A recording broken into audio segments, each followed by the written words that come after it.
Pa-pa. Good morning, everybody, and welcome, yes, once again, to the best thing that's ever happened. It's called Coffee with Scott Adams.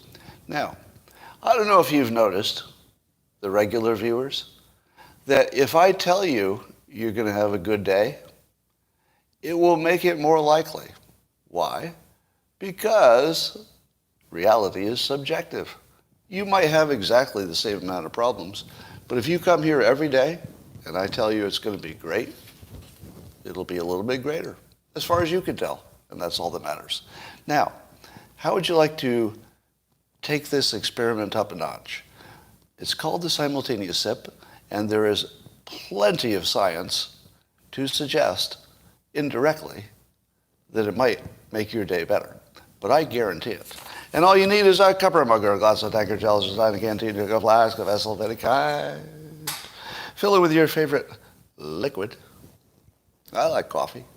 Now join me for the unparalleled pleasure of the dopamine hit of the day, the thing that makes everything better.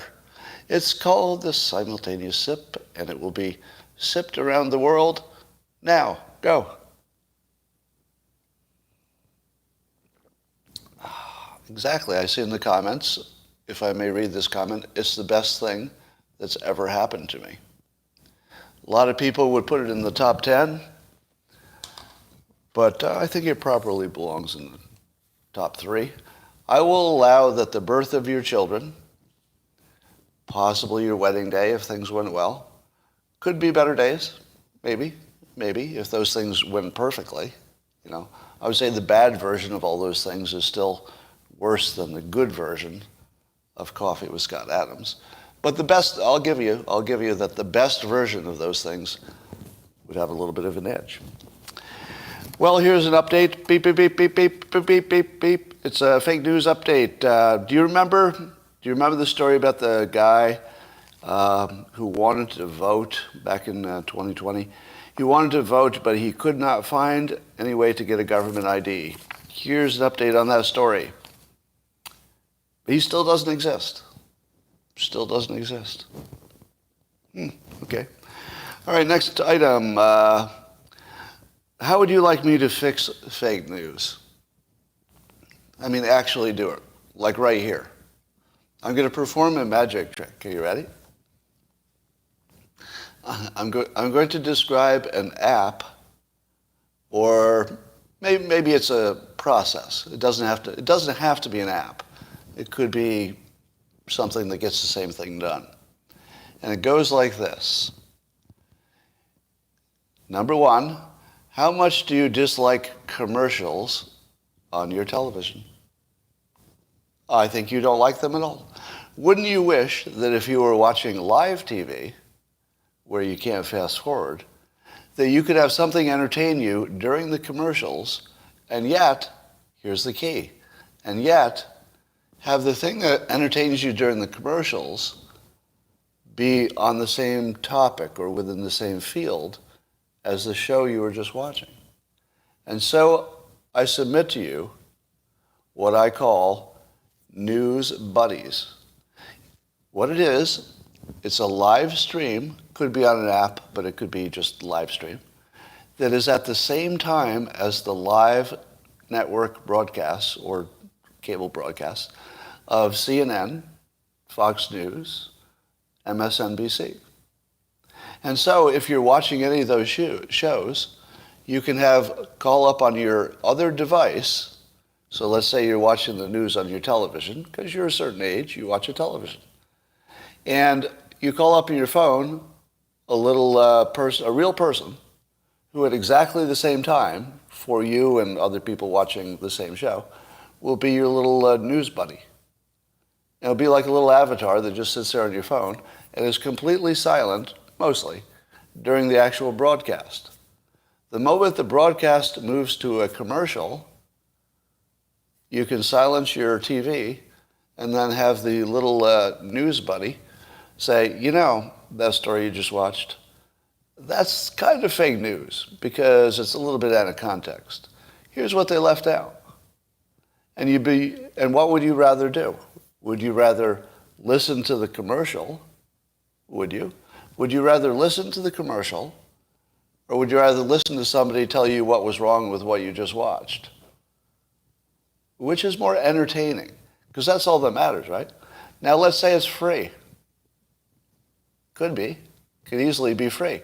Because if you put it on, let's say, on YouTube, you could have maybe the commercials run, I don't know if could you do this? Make the commercials run on your Buddy app at a different time as the ones on the TV so that you never get commercials at the same time.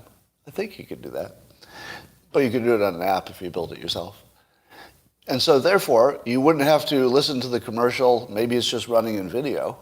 Doesn't even have any sound. While the news buddy is talking. And now, let's say that you don't like one of the news buddies because it looks like that's another propaganda. You pick another one.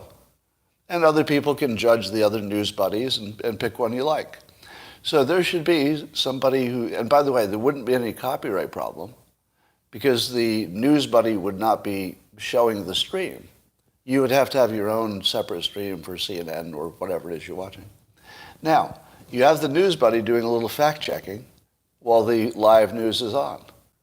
And then the news buddy could even, hold on, it gets better, send you links to the fact checks.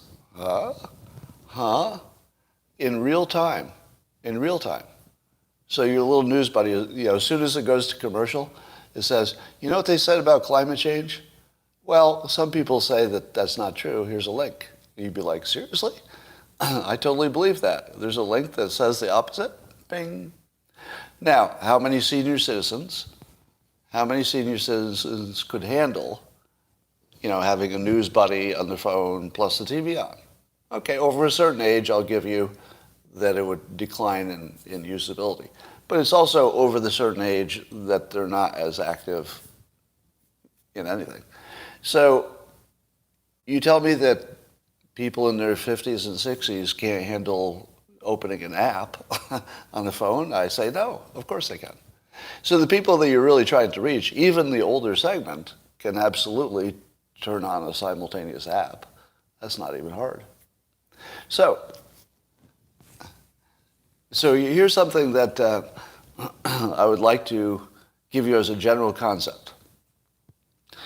If I had told you before you'd ever heard of something called a jury trial, that I was going to design this justice system where 12 of your peers would be selected and then vetted by lawyers, and we'd have all this checks and balances and a judge, but ultimately there'd be 12 people who would decide if you go to jail or not. How many of you would have thought that would work? Seriously. Be honest with yourself. If the jury system had never existed and somebody described it to you and said, I got this great idea, would you think that was going to work? Really? I don't know. Some of you maybe better than the alternatives. What about the Supreme Court? Think of all your problems with the Supreme Court, all the complaints you have. If somebody had described the Supreme Court before anybody knew it ever existed, it was just a whole new idea, would you have heard that and said, yeah, I think that's going to last at least 200 years? People will find that very credible. I don't know. Maybe. Maybe you would have thought it was better than the other ideas. So, that'd be good enough. But I'm not sure that we're so smart that we know that we can't engineer systems to at least make us satisfied that we've done the best job we can. So when I was talking the other day about could you have a Supreme Court of fact-checking, how many of you said, you can't do that, because then the fact-checkers would just be, bought off by somebody, and then you think of all the reasons why it doesn't work. I get that. Every one of the reasons why you offer that wouldn't work, if you designed it incorrectly, yeah, you're right, it wouldn't work. But don't underestimate the ingenuity of the public to design something that does work, even if we get it wrong, 19 out of 20 times. If you just keep chugging along, you're going to get something that works. So when I talk about this, the News Buddy app, the only thing I'm trying to transmit is that you'd be surprised how many thorny impossible seeming problems can be solved if you just chug along and try enough things. Doesn't mean this will be the solution, to have a little news buddy, because the obvious thing is they become corrupted, blah, blah, blah. But we do have a history of solving problems that I would say are like this-ish, in the sense that you can't imagine how you could get the bias and the criminality out of it. But we seem to largely be able to fix those things. It just takes a while.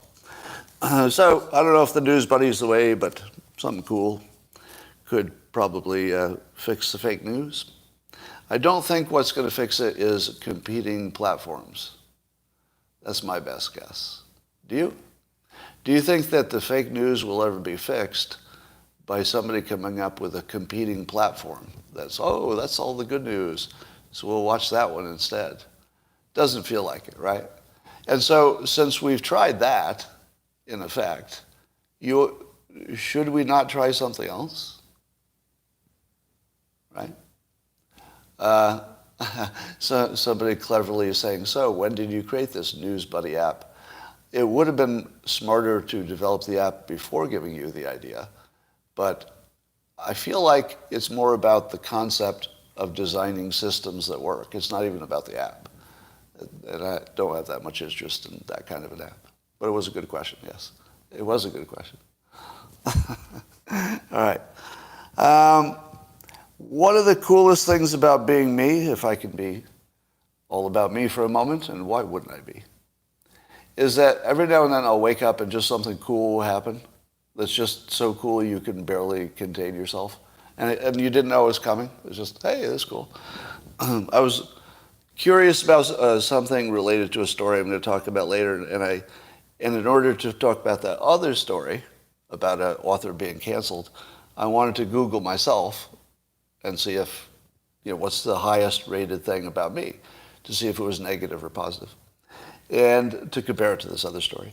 And I discovered that something like 3 days ago, there was a story that the Dilbert comic is going to be featured in or already is, in a Rick and Morty episode. And I guess they go to an alternative universe or something. And they go into an alternative universe where there's a Dilbert world, and the desks are eating the people or something. And here's what's weird.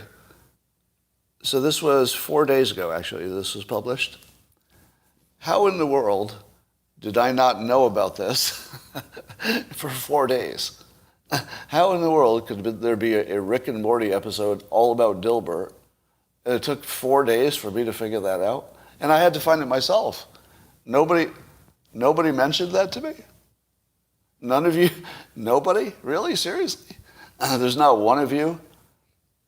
There's not one of you who already knew that and thought to mention it? Come on. I rely on you to tell me the obvious stuff. So 4 days, and I didn't know that. Now, call my agent. No, I don't have an agent for that kind of stuff. I have an agent for my books, but not a general agent. So here's what I'd like to say.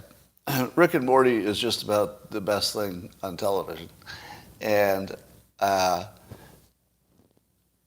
being featured in that, even if they mock it, I haven't seen it, so they I don't know if they treat it like a cultural icon or they treat it mockingly. Either way is fine with me, because I'm such a fan of the show. Somebody says my audience doesn't watch Rick and Morty. What's wrong with you? You should. Yeah, I would say it's my favorite animated show of all time. Could I say that? Yeah, I think I could say that. I think it's my favorite animated show of all time, including my own. Well, finally, the Biden administration and Congress has passed an anti-lynching bill. And I'm hoping this will maybe stop the tide, this rising problem of lynching, which I don't believe has happened in a long time. I don't know anybody who's opposed to a bill against lynching. You could argue that the states already did it, but I don't mind that the government, the federal government makes it official, if you could say that. You know, I would say maybe it wasn't the most important thing we were working on. So if it was easy, you know, if it didn't cost anything, okay. I mean, I feel like it was unnecessary work, so I'm not sure I would have done it. Solves a problem that doesn't really exist. But as a messaging thing, sure, I agree with the message. So if it didn't cost too much, I'm not going to hate it. But I wonder, was anyone on the other side of that argument? Like who? I mean, anybody who took the other side of this argument was really not playing this right. Because, you know, and I understand you might say something like, oh, we already have laws, why waste our time? I get that. But don't say it. Don't say it. I understand if you think it. But how in the world could this be politically smart to be the one who gets singled out for being against it? It's such an obvious trap. Here's how I would have played it. If I were in Congress, just so I don't get caught in this, you're against the anti-lynching bill? I would have been more for it than anybody. I would have been for digging up people who had been for it just to kill them again. I mean, I would have been so for it that if they ever talked to me, I'd say, are you kidding? I'm like the number one person in favor of this. Which would make sense, because I have identified as black for a while. But I noticed a trend. And can you tell me if this is bias or is this real? Okay? This is just something I observe, so there's no science to it. There's no data to it. Just sort of my observation. Does it seem to you that Democrats are tough on crime when the crime isn't one that's actually happening? Am I wrong about that? I mean, we got the lynching. They're tough on lynching, which, thankfully, is basically not happening. If it ever does happen, yeah, I mean, we should go as hard on whoever does such a horrible thing as we can. But it's interesting that they would pick that as where they'd be tough on crime. Do you remember when the Democrats thought Russia collusion was real? Well, they were pretty tough on that, weren't they? They were tough on that crime that, oh, wait a minute, that didn't exist. Yeah, so they're tough on that crime that doesn't exist. They're also tough on a lot of crimes of people thinking things wrong. So if you're thinking things wrong, they're really tough on that. I feel as if Democrats are not really understanding the whole tough on crime concept and where to apply it and when not to apply it. Is it just me? I don't know. It feels like a trend or a pattern. Maybe just my imagination. Apparently the number of workers in the workplace, which is exactly where the workers should be. If you see a worker not in the workplace, send them back. They belong in the workplace. Even at lunch, we'll have no goofing off. All right, apparently there are more people using drugs in the workplace. But I was surprised that they say it's risen to 4.6% of a bunch of people who were randomly tested.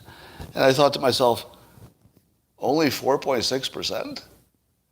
What workplace could you go into and find only 4.6% are on drugs? And I thought, just certain drugs.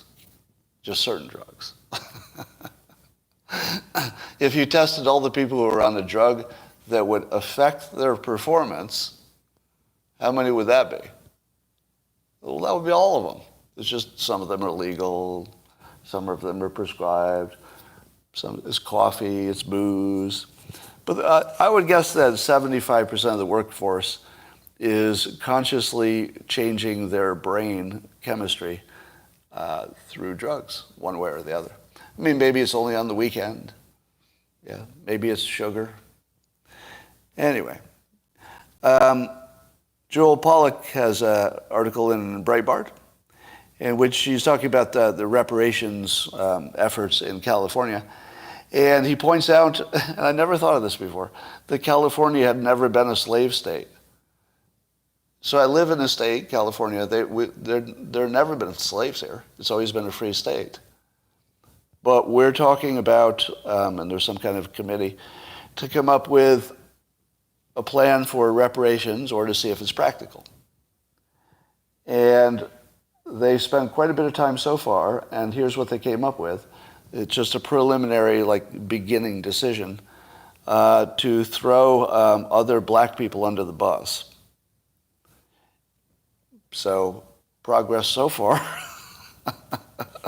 by a committee that apparently is largely black to decide that only people who can prove they were descended from slavery in America would be eligible for the reparations. So the very first thing that a largely black committee did was find a new way to divide people. This time dividing black people in America. And in so doing, they came up with a new standard in which you'd have to be able to demonstrate you were descended from slaves if any reparations were ever approved, right? So it's all very preliminary. To which I ask the obvious question, is it not discriminatory to ask black Americans to have identification for some government process? Because we know that voting, it would be discriminatory to require a government ID. But yet the Committee on Reparations believes that the same public that would find it a burden, or at least some of them, would find it a burden to get government ID, would be able to plow through and prove through what, I don't know, DNA or maybe a search of the public records that they had descended from actual slaves in America. I'm not sure this committee is moving the ball forward, if you know what I mean. I think they came up with a standard that is so provocative that they've reduced the chances of reparations. Am I wrong? I think they just reduced the chance that this could ever happen. Let me tell you what you would have done if you wanted to increase the chance. Just find something that Republicans like too. That's it. Just find something Republicans like. For example, how about something that would improve education options for everybody who's low income, which would be very beneficial for the black American community because they find themselves in the deepest hole, especially with the education system. So if you say, let's fix the education options, maybe add choice, whatever, for everybody, then the Republicans say, wait, did you say for everybody? And then they say, yeah. And then somebody says, but this will disproportionately help the black public because they're in a deeper hole. And the Republicans say, we don't frickin' care as long as it's applied evenly, right? Nobody's going to complain if it's applied to everybody evenly that it has an outcome that's a little biased. That's everything Republicans want. So if it were hard to do it, I'd say don't try. But given that it would be the easiest thing in the world to do, just come up with a plan that Republicans like. Vote. Done. Bring the country together. Fix the biggest source of systemic racism, which is the unequal education system. But if you fix the unequal education system, granted, there's a whole lifetime of people, who aren't going to get that benefit. Or they could. Maybe do something with training and adult education as well. Maybe. But if you did something that people liked, well, maybe you'd get something. That's all I'd like to suggest. How about this?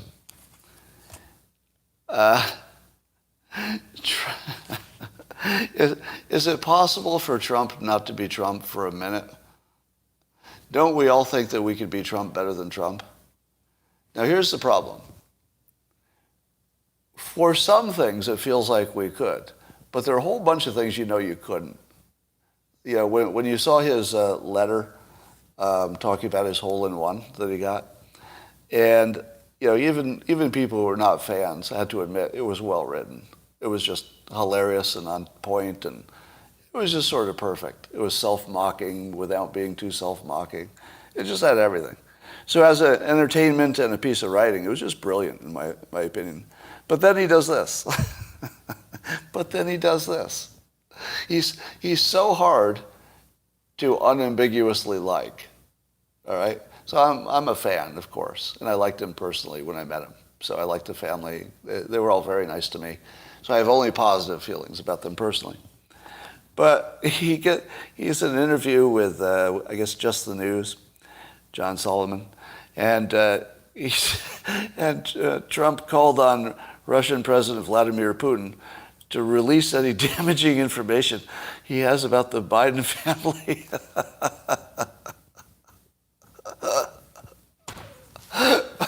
Come on. Come on.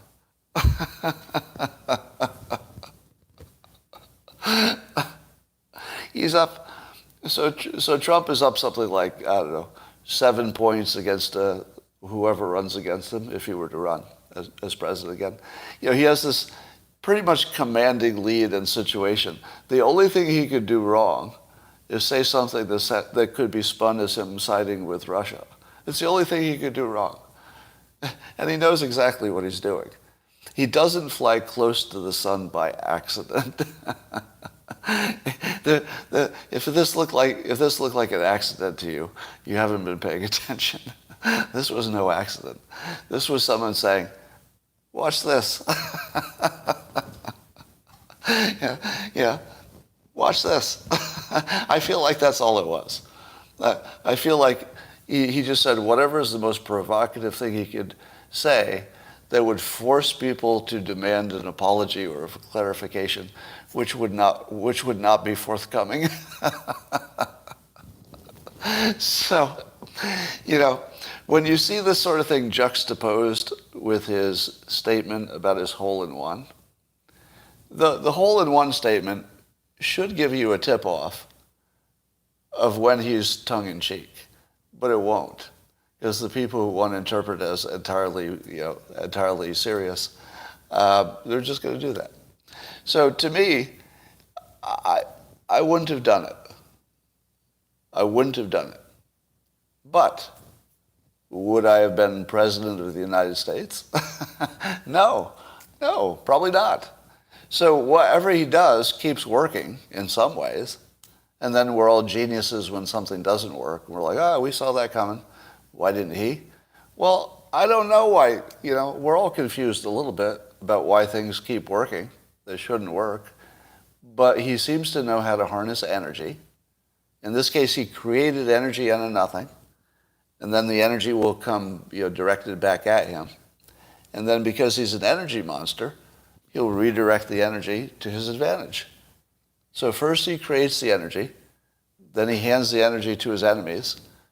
They throw the energy at him. Hey, look what you said. And he says, oh, I got more energy back than I gave you. I gave you like 10 pounds of energy, and you gave me back 1,000 pounds. Thank you. Redirect. Watching him do this in real time is just such a lesson on managing the public and everything else, I guess. Well, even the friendly news sources, the friendly to the Democrat news sources, are noting that Biden's gaffes are becoming a little bit harder to explain.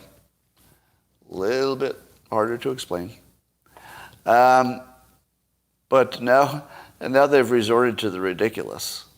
This is another, Joel Pollak also said this in a tweet.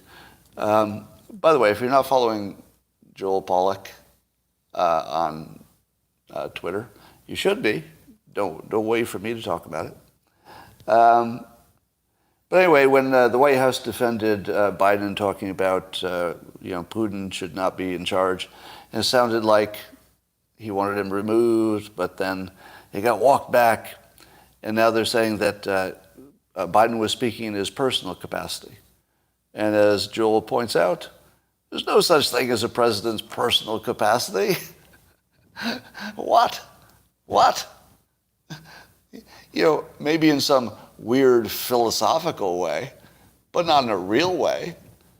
If you are the president of the United States and you give an opinion about what should happen in foreign affairs, that's not your personal opinion, even if it is your personal opinion.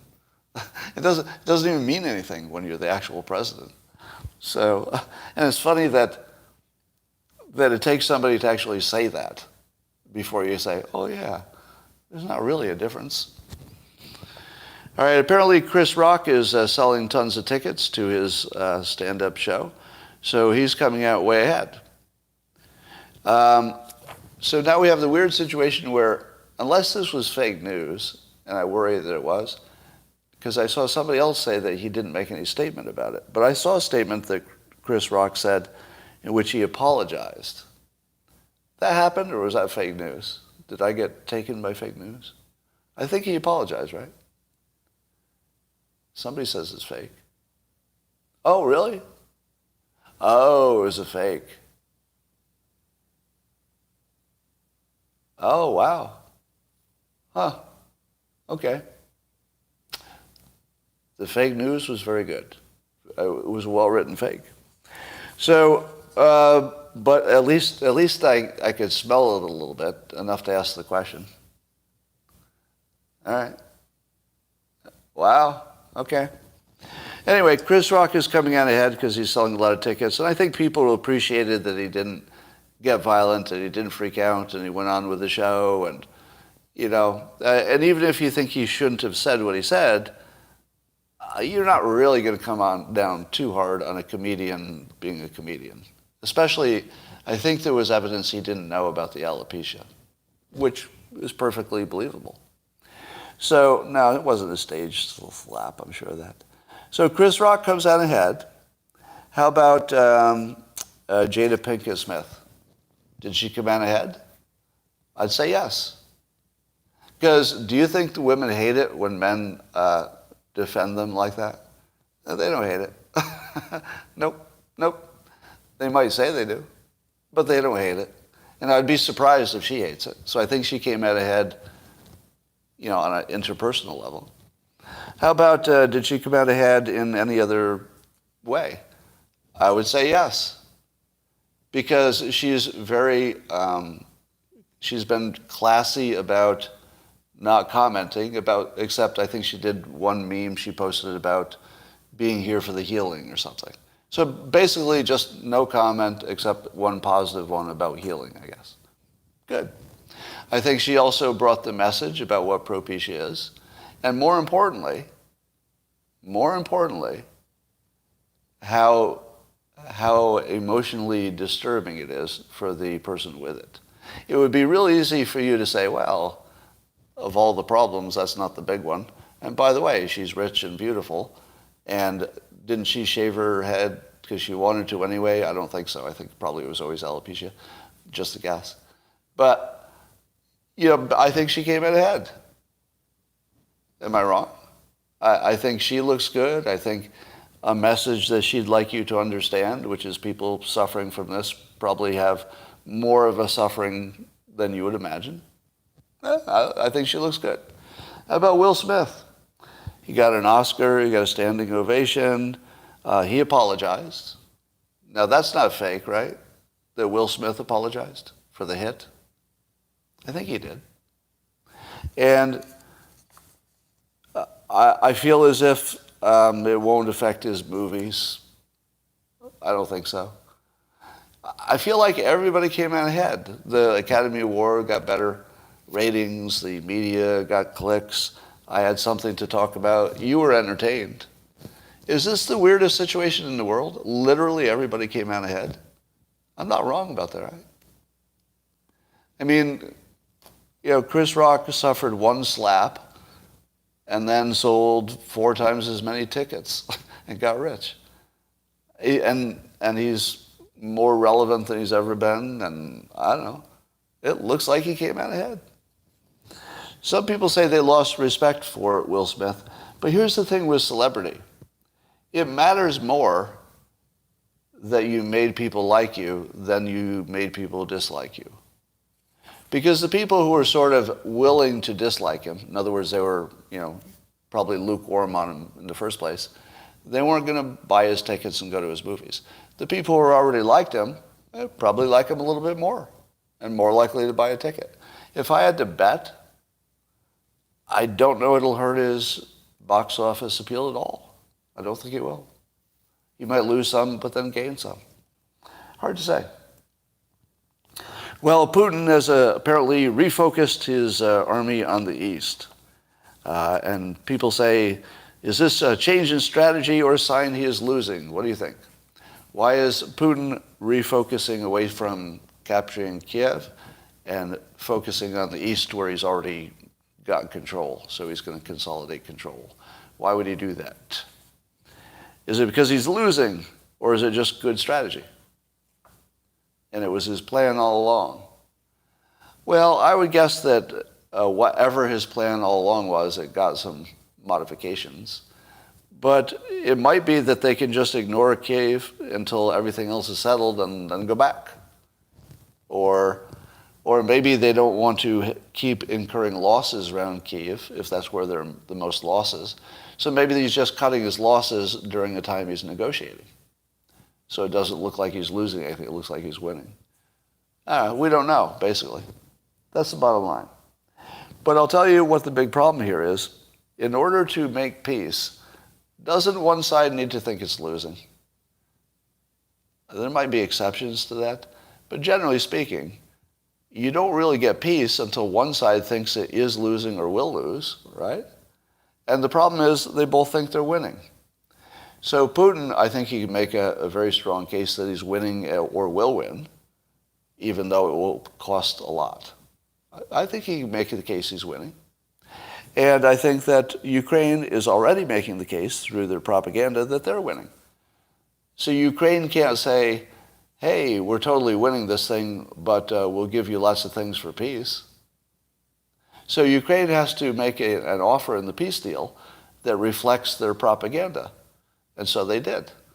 Their propaganda says we're totally winning this thing. And so they made an offer that you wouldn't have made unless you thought you were going to win the thing. And of course, Putin thinks he's winning, so he's not going to accept an offer that suggests the other side's winning. That's not going to happen. So how could you possibly have peace? The only way you can have peace is somebody has got to lose, or be in a direction to lose, or it looks like it's going to happen any moment.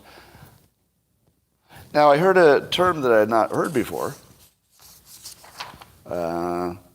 which is, what is it called? It's about when an army is getting ready to collapse. Oh, a culminating point. So this is Michael Ryan, a former Deputy Assistant Secretary of Defense for European and NATO policy. So he speculates, and I don't think this is a widespread opinion yet, but he speculates that the Russian army might be reaching a culminating point. Now, as I understand it, the idiot explanation of that is you have enough food until you don't. And you have enough ammunition until you don't. And the don't part can happen suddenly, and then everything falls apart, right? Because if you're looking at how much ammunition you have, and it's just enough to escape, it's not enough to attack, what the hell are you going to do? If you don't know there's more coming, all you have is this much ammunition, and you think, well, I could probably do it to cover my escape, but I don't think it's going to help me attack anything, and it doesn't look like it's going to change. You would instantly go from offense to defense, right? Same with food. If you have food, you keep fighting.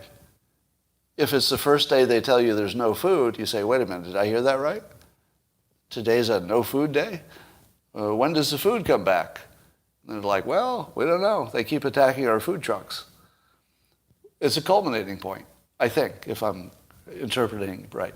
So the Russian army, at least in pockets, might be approaching a complete disintegration point.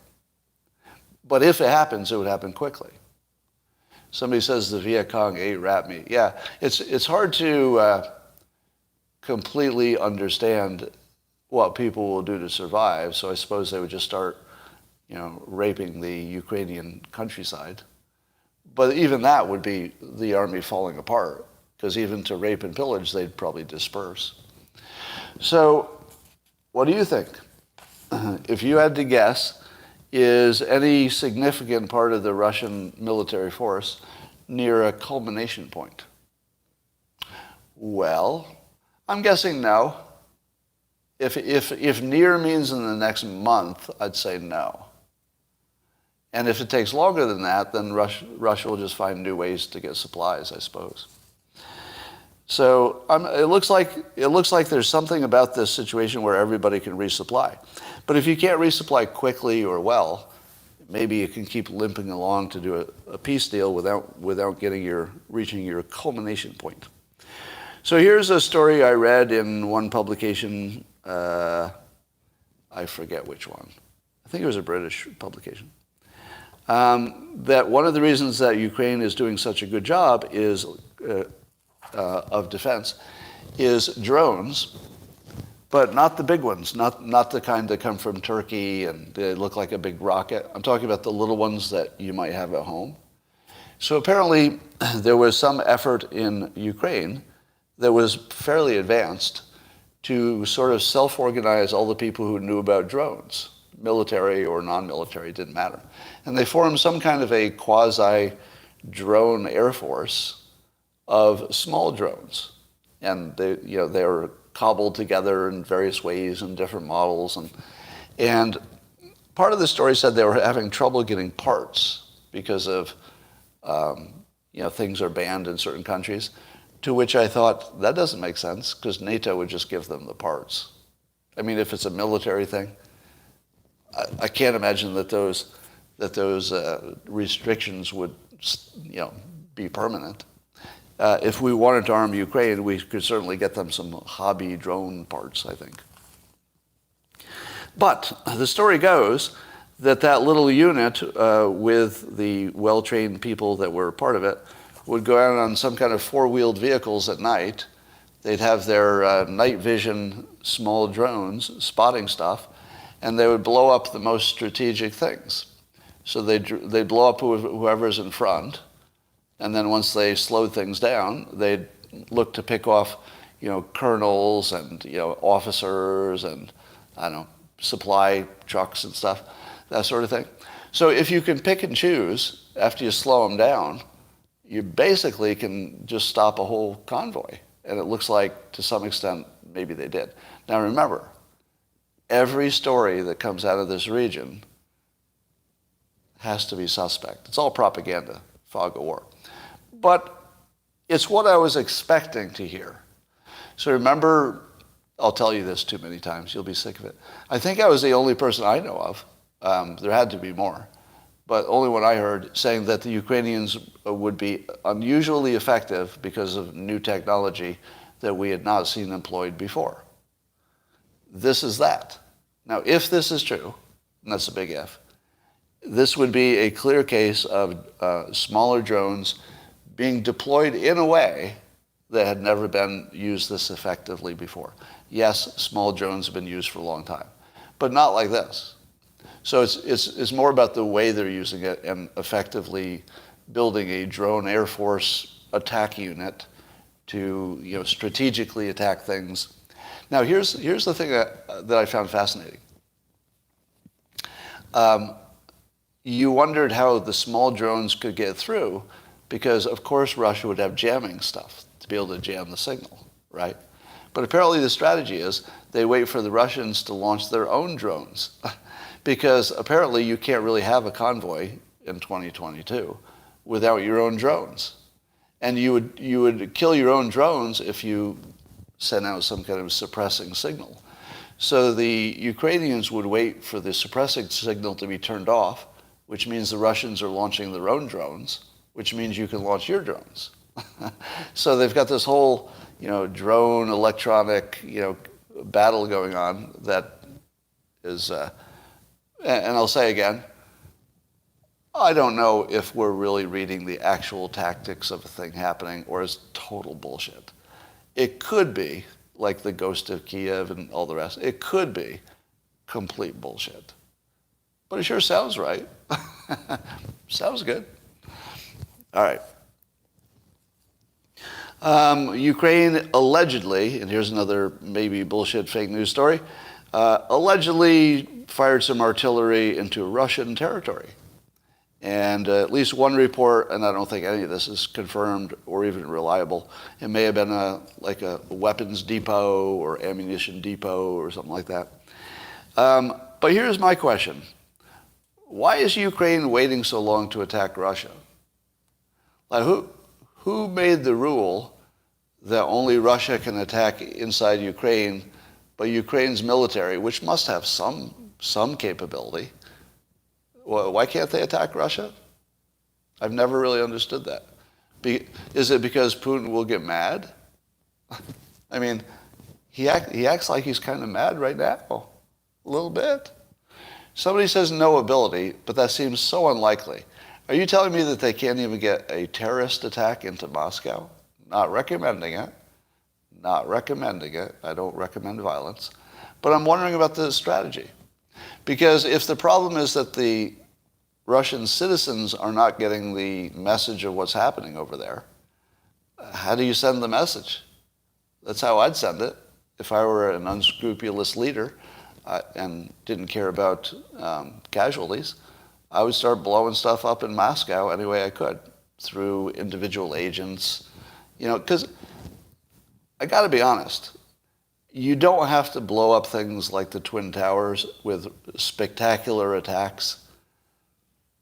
I'm pretty sure, and I don't want to get into details, and you shouldn't either, but with no exaggeration whatsoever, I'm pretty sure I could take out a city by myself. Am I wrong? It wouldn't be that hard, I don't think. I think I actually could. Now, I'm not going to tell you how I would do it. It wouldn't be straightforward. But, yeah. I mean, yeah, it's doable, right? I don't want to give you ideas, but all I want you to do, those of you who say it can't be done, just look at the comments from the people saying yes. The people saying yes have already figured out how to do it. The people saying no, it's just that you haven't figured out how to do it. And I've never understood why the Islamic, the terrorists who are the extremists, I've never understood why they only do attacks one way, because it's so limiting, when they could just take out a whole city pretty easily. Nobody does it. I don't know why. All right, well, don't get your ideas from me. But I don't understand why Ukraine isn't doing it. There must be some strategy behind that. And here's some Disney fake news. I've been ignoring this whole Florida don't say gay bill because it's not really don't say gay. So I guess the bill in Florida that schools will not be allowed to teach anything about sexuality to kids below a certain age. Is that true? Did I summarize that correctly? Because I'm not really following the story. But that's basically it? Okay, people saying yes to that. So, and that seems fairly reasonable, right? I could see how most parents would say, no, leave that to us, at least up to a certain age. If you're teaching a 14-year-old about birth control, then you have my attention, right? That maybe you can make the argument, and I'm not going to make an argument pro or con here. I don't want to get into it. But you can make the argument that the school would be a good way to capture that because parents don't do a good job at it. You can make an argument. But it's hard to make an argument that the parents shouldn't be solely in control of the earliest impressions for something of that importance. But here's what I'd like to say. The opponents of that have turned it into a don't say gay meme, basically. So they're characterizing the don't teach our kids anything about sexuality. They're characterizing that as, oh, you're not allowed to say gay, which of course is total misrepresentation. But as a misrepresentation, it's really good. So persuasion-wise, really good. I mean, let's just look at this. First of all, it's got say and gay in it. What happens when you put a rhyme in something? If the glove doesn't fit, you must acquit. We've talked about this many times. If it's fast and sticky and it rhymes, in California, they had a thing about putting on your seatbelt, and it was click it or ticket. Click it or ticket. These are all good. So yes, don't say gay looks like professional work to me. It could be accidental and then it caught on. Could be. But it looks professional because it's got technique built into it. A little bit more than you normally see from something that occurs naturally. So I'd say somebody who's got some skills came up with that, and I'd say that it probably works. Now, there was a video I saw on Twitter in which a Disney Disney official of some kind was saying that they're striving to make 50% of the characters in Disney content to be either LGBTQIA, and I don't even know what the IA is anymore, and racial minorities. So that between the two categories, they'd like 50% of their characters. And of course, people were outraged. People were outraged. Because they said, oh, you are so woke. Why, Disney, why must you force, 50% of your people in your movies to be racial minorities and LGBTQ? Why? Well, I'll offer a reason. It could be that that's exactly what the country is. Could it be that what Disney said is, yeah, we want our movies to reflect roughly what the country is, which is that. That's what the country is. Here are the actual numbers. 58% of the country is white. So remember, she said 50% would be minorities, but 58% are white. So you'd say, oh, that's a little high. No, because she said minorities and LGBTQ. What percentage of the population, of any population, let's say the white population, is also LGBTQIA? And it's about 6%. So if you start with your 58% are white in America, and then you're not counting 6% of them as being LGBTQIA, you get about 52% are white and straight, if that's even the word anymore. And Disney just said, that's what we're going to make our content, just like the people. Now, how many of you were offended when you heard they were going to make their content just like the public? Probably some of you. Am I right? Just because nobody did the math, and when you first hear it, you're like, whoa, what are they doing? That seems like too high. And I think there's a known phenomenon where people are bad at estimating, what percentage of things there are in the country. That's a known thing, right? This is one of those. I cheekily tweeted about this, and I said that in related news, 40% of all sick days in the workplace are on a Monday or a Friday. 40%. Can you believe that? That's an outrageous number. 40% of all the people calling in sick are doing it coincidentally on a Friday or a Monday. Huh? How about that? Oh, wait. Monday plus Friday would be 2 out of the 5 work days, which is exactly 40%. That's right. No, I actually did a Dilbert comic about that. All right, so here's a story about Alex Epstein, author. He's got a book coming out called The Moral Case for Fossil Fuels. And apparently there was going to be a Washington Post article he was warned about that was going to try to cancel him and paint him as a racist because he thinks there's a moral reason for, or apparently he argues in the book I haven't yet read, but plan to, that there's a moral case for fossil fuels. Now, I think you've all heard the argument. I would assume that you're going to get lots of good meat on this. But you've heard other people have made the argument that fossil fuels are better for the poor than they are for anybody. I guess they're supposedly good for everybody, but the poor especially need it to survive because they need energy. If you can't get it another way, you're going to have to get it that way. Now, here's the thing. Do you believe that there's a real thing where the media colludes or maybe even just one media entity, to write a hit piece to take out the reputation of somebody who has a book that goes against the narrative. Do you believe that's real? It's very real. Okay, you're all saying yes. I wasn't sure if you were all convinced. No, it's very real. Bloomberg, one of the Bloomberg publications, did this to me when I was saying good things about Trump when he was starting to get traction. So that you could see people getting picked off one by one, and I survived. Now, I told you earlier that I Googled myself, and I was trying to see if that Bloomberg piece was still the top hit. Because for years,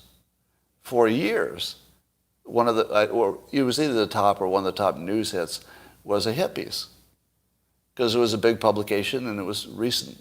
So it says there at the top. Now it's gone away, and I wonder if it ever deserved to be there. Because it went away.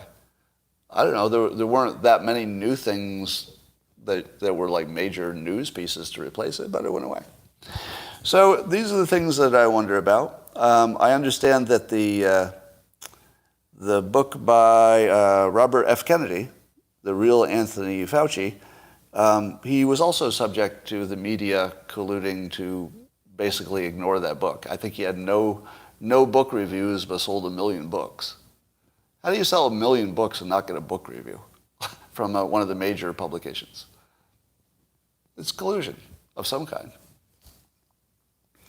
All right, so I would recommend to you Alex Epstein's book. It's coming out in May, I guess, called The Moral Case for Fossil Fuels. And like I said, I haven't read it, but obviously people have seen advanced copies. There's definitely an effort to make sure that whatever is in that book is not seen as credible. So you should ask yourself, why would they try to kill a book before it even comes out? And the best reason to do it is that it's true. That's the best reason. So I'm thinking that there's some good stuff in there, that somebody really wants to die. All right. All right, that, ladies and gentlemen, is just about everything I want to say. And I think you'll agree that this has been a peak experience for most of you. For some of you, the very best thing that will happen today. For some of you, others, it will just be the beginning of an amazing day. No, I cannot send your book that you send to me. Do you know it's embarrassing when people ask me to fill out a form and I tell them I can't? I'm disabled. I've told you that my drawing hand has a focal dystonia, which means there's literally nothing wrong with my hand. And I'm still disabled. Because the only thing I can't do is write with a pen. It's the only thing I can't do. I mean, I could, juggle, I play the drums, I could play any instrument. The hand is perfect. There's nothing wrong with it physically. There's a little mental glitch that happened because I overused it, and then the brain said, you can't do that anymore. And that won't let me. So I can't, my hand won't work when I put a pen in it and put it to paper. It just freezes. So I draw left-handed, but I've never taken the time to learn to write left-handed quickly enough that I could fill in a form. I mean, if I took forever, I could. Yeah, it's called a focal dystonia. It's related to the voice problem I had. They often travel in pairs. But thankfully, they don't. Thankfully, they usually don't go in more than pairs. So I'm probably two and done in all likelihood. All right. Let me see what's going on here. And I will talk to you soon. Thank you very much, everybody. Have a good day.